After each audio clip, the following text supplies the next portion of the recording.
నమస్తే, నేను మీ Ashok Kumar. Welcome to our channel. India versus Pakistan యుద్ధం అంటూ జరుగుతోంది. ఈ యుద్ధంలో భారతదేశ సరిహద్దులు పనిచేసేటువంటి ఆర్మీ ఆఫీసర్ మురళీ నాయక్ గారు చనిపోవడం జరిగింది. ఆయన మన అనంతపురం జిల్లాలోని సత్యసాయి జిల్లాకు సంబంధించిన వ్యక్తి. అసలు ఆయన ఏ పరిస్థితుల్లో చనిపోవడం జరిగింది, ఆయన చనిపోయిన తర్వాత ఆయన డెడ్ బాడీ ఇంటికి వచ్చినప్పుడు మన రాష్ట్రానికి సంబంధించిన మంత్రి సవితమ్మ వారాణసిని కలవడం జరిగింది. అసలు ఈ మురళీ నాయక్ ఎవరు ఒకసారి తెలుసుకునే ప్రయత్నం అంటూ చేద్దాం. యుద్ధ క్షేత్రంలో నేల కొరిగిన తెలుగు బిడ్డ, ఆపరేషన్ సింధూర్లో తెలుగు బిడ్డ వీరమరణం పొందారు. సరిహద్దుల్లో దేశమాత కోసం పోరాడుతూ నేల కొరిగాడు. మారుమూల తాండాలో నిరుపేద కుటుంబంలో జన్మించిన మురళీ నాయక్, ఆయనకి 25 ఏళ్ల వయసు. ఆ బిడ్డకి 25 చిన్నతనం నుంచి సైన్యంలో చేరాలని కోరిక. అదే మక్కువతో కష్టపడి ఆర్మీలో చేరారు. కొద్ది రోజులుగా జమ్మూ కాశ్మీర్ సరిహద్దుల్లో సేవలు అందిస్తూ గురువారం అర్ధరాత్రి పాక్తో జరిగిన యుద్ధ కాల్పుల్లో అమరుడయ్యాడు. మురళీ స్వస్థలం శ్రీ సత్యసాయి జిల్లా గోరంట్ల మండలం కలితండ. తండ్రి శ్రీరామ్ నాయక్, తల్లి జ్యోతిబాయి.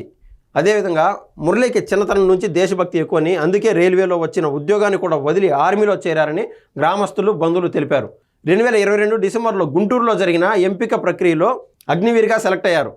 తొలుత పంజాబ్, అస్సాంలో పనిచేసినట్లు తండ్రి శ్రీరామ్ నాయక్ చెప్పారు. 2.5 ఏళ్ల సర్వీస్ పూర్తి కావడంతో మరో ఏడాదిన్నరలో అగ్రిమెంట్ పూర్తి చేసుకొని వస్తాడని కలలు కంటున్న తల్లిదండ్రులు మురళి వీరమరణం గురించి తెలిసి దుఃఖసాగరంలో మునిగిపోయారు. తాండాలో విషాద ఛాయలు అలుముకున్నాయి.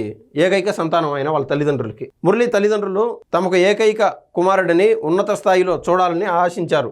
ఇందుకోసం ఎన్ని కష్టాలకైనా సిద్ధమై పనుల కోసం ముంబైకి వెళ్ళారు.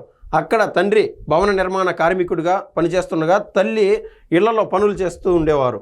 మురళిని నాగినాయిని చెరువు తండాలో అమ్మమ్మ దగ్గర ఉంచి చదివించారు. మురళి 10వ తరగతి వరకు సోమాందేపల్లె, ఇంటర్మీడియట్, డిగ్రీ అనంతపురంలో పూర్తి చేశారు.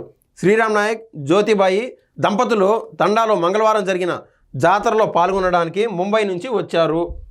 బంధువులు, సన్నిహితులతో ఆనందంగా గడిపారు. అంతలోనే ఈ దుర్వార్త వినాల్సి వస్తుందని రోధిస్తున్నారు. పంజాబ్లో పనిచేస్తున్నట్లు చెప్పాడే తప్ప జమ్మూ కాశ్మీర్లో డ్యూటీ అని మాకు చెప్పనే లేదు అని మురళి తండ్రి శ్రీరామ్ నాయక్ తెలిపారు. గురువారం ఉదయం మాతో వీడియో కాల్ మాట్లాడాడు. తాను బాగున్నానని చెప్పాడు. మేము ఎలా ఉన్నామని అడిగాడు. అంతలోనే ఈ దుర్వార్త వినాల్సి వచ్చింది అంటూ బంధువులు ఆవేదన వ్యక్తం చేశారు. మురళీ నాయక్ గారి గురించి పూర్తి డీటెయిల్స్ ఇచ్చారు. ఆయన అగ్నివీరుగా ఉన్నారు. మురళీ నాయక్ ఆయన స్వగ్రామం కలితండ, గోరంట్ల మండలం, శ్రీ సత్యసాయి జిల్లా. సైన్యంలో చేరింది 2022 డిసెంబర్ 29న. పనిచేస్తున్న యూనిట్ 851 లైట్ రెజిమెంట్. తల్లిదండ్రులు శ్రీరామ్ నాయక్, జ్యోతిబాయి. వృత్తి దినసరి కూలీలు వారి యొక్క తల్లిదండ్రులు.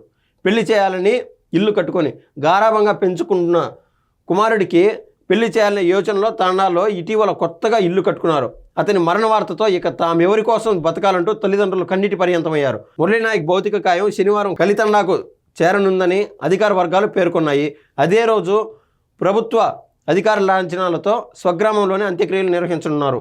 మంత్రి సవితమ్మ 5 లక్షలు సాయం చేశారంట. మురళీ నాయక్ వీరమరణం గురించి తెలిసి బీసీ సంక్షేమ శాఖ మంత్రి సవిత శుక్రవారం తాండాకు చేరుకొని ఆయన తల్లిదండ్రులను ఓదార్చారు. తన వంతు సాయంగా 5 లక్షలు చెక్కు అందించారు. కేంద్ర రాష్ట్ర ప్రభుత్వాలు తప్పకుండా ఆదుకుంటాయని భరోసా ఇచ్చారు. తండ్రి శ్రీరామ్ నాయక్ కోరిక మేరకు యువతకు స్ఫూర్తినిచ్చేలా తాండాలో వారి సొంత పొలంలో విగ్రహం ఏర్పాటు చేస్తానని తెలిపారు. నిజంగా ఒక్కగానొక సంతానం ఆయన చనిపోవడం చాలా అంటే చాలా బాధాకరం. ఎన్నో ఆశలతో వాళ్ళ బిడ్డలపైన ఆశలు పెట్టుకుంటారు. వాళ్ళు సొంతంగా ఇల్లు కూడా కట్టుకున్నారంట తాండాలో. అంటే ఎస్టీ కులంలో పుట్టి పూర్తి స్థాయి అంటే ప్రైవేటు స్కూల్లో చదివించలేరు. రకరకాల కష్టాలు పడి వాళ్ళు ముంబైకి పోయి 2 కూలీలుగా పనిచేసి ఒక కొడుకు కోసం అంతగా బ్రతికినారు. ఏది ఏమైనా కూడా ఆయన ఒక మంచి పొజిషన్లోకి వచ్చాడు. ఇంక 2.5 సంవత్సరం అయితే ఆయన రిటైర్మెంట్ కూడా అయ్యాడు. ఈ సమయంలో మాదిరి ఇటువంటి వార్త వినాల్సి వస్తుందని ఎవరు అనుకోలే. నిజంగా బాధాకరం. మన ఆంధ్ర రాష్ట్రం అయితే శోక సందర్భంలో మునిగిపోయింది. ఇది ఇవాళ ముఖ్యమైన విషయం. ధన్యవాదాలండి.